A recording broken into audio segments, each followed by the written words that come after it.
How you That was been? amazing. I'm good. Good to see you. Thank you. Congratulations. I got questions. Do you realize how good you were tonight? You know, I wake up in the morning and, you know, whatever comes out, comes out. Everything seemed to be working your way tonight. Did it feel that good to you? Yeah, Henry's tough.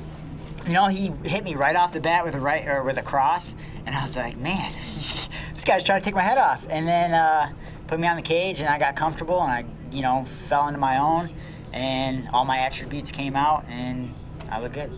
Do you think that the kicking was really going to be something that was going to be effective against him? Did you know that going in? You know, I've always been a kicker. You gotta know the distance that you're fighting. If you're in kicking range, you throw kicks. If you're in punching range, you throw punches, elbows, whatever. So you gotta be able to do it all, and you know, whatever range you're in, that's where I'm gonna throw. Did you feel like, I mean, when you were sitting there and you were nailing him with kick after kick and punch, did you feel like it was gonna be stopped? I feel like, you know, he's a tough dude, and I was hitting him, and he was taking everything, and I didn't want to wear myself out, so I kind of held back a little bit and, you know, waited for the opportunity to actually hit him instead of hitting him in his guard. You know, in my mind, I was like, you know, I don't want to get tired. I don't want to blow my load on this shot right here, so I held back and stepped away for a little bit. Does it ever get like discouraging when you're hitting a guy with that much stuff and he's, I mean, you're just like looking around going, do I need to grab a chair or something? And, like... The way I was taught, you hit a guy as hard as you can and he takes it, mentally you just say to yourself, okay, now I get to hit him even harder the next time. No offense, but you seem a lot better than you were on The Ultimate Fighter. What's been going on since then? And you know, do you feel that you've made the leaps and bounds that we seem to have seen tonight? You know, I'm constantly getting better. The difference between, you know, fighting outside of The Ultimate Fighter and then inside the camp is I'm at home and I'm with my dad, and you know, he's constantly making sure that I'm sharp and fast and cleaning all my weapons up and making sure everything's the way it should be. And you're getting enough training partners in Detroit? I do gotta, you know, run around, search for people to beat up, but you know, I get it in there. I'm happy there. My family, my friends are there. I have a great support system. I don't think I'm gonna be going anywhere.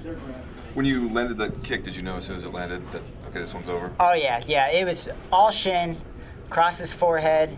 It was his lights went out, and you know, I didn't want to put him through any more punishment because he didn't need it, and the ref stopped it. How's your shin feel now? It feels good. I got a nice big lump. I'll be icing it later tonight, and you know. Can we see it, or? Yeah, sure. Yeah, yeah.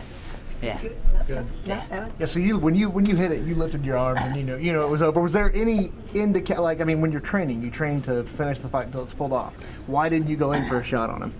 I felt like he didn't need it. I seen his body go limp, and you know, if he would have woke up when he hit the ground, I would have walked up to him and smoked him again. But he didn't need it. The fight was over. You know, when you hit a guy and he drops, you know when you knock someone out clean cold and he doesn't need it anymore. It's just part of the game.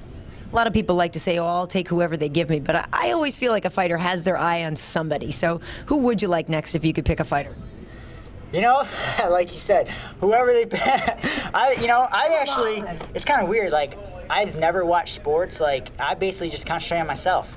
So, you know, whoever they throw at me, I might research them, might not, whatever. So. Do you have an opinion on Ben versus Nathan? Well, I will be watching that fight because they are in my weight class.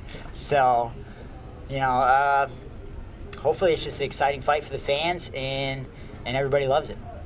Do you feel any sense of having to live up to something after being on The Ultimate Fighter? We've already talked about the fact that you seem so much better, but I mean, do you feel that's a weight that you have to carry to prove that you were worth something on that show? Well, you know, I always try to not necessarily be cocky, but humble, but I feel like I always want a chip on my shoulder that I have to show people who I am and what I can do, because that motivates me. It keeps me going. If you know, I want to prove to myself and the world that I'm one of the best in the world, and I put on a great show, and that's ultimately what I want to do for the fans, is put on a great show. Well, you did. Cool. Thank you. Awesome. Thank you. That was amazing. Thank you. Now that last finish.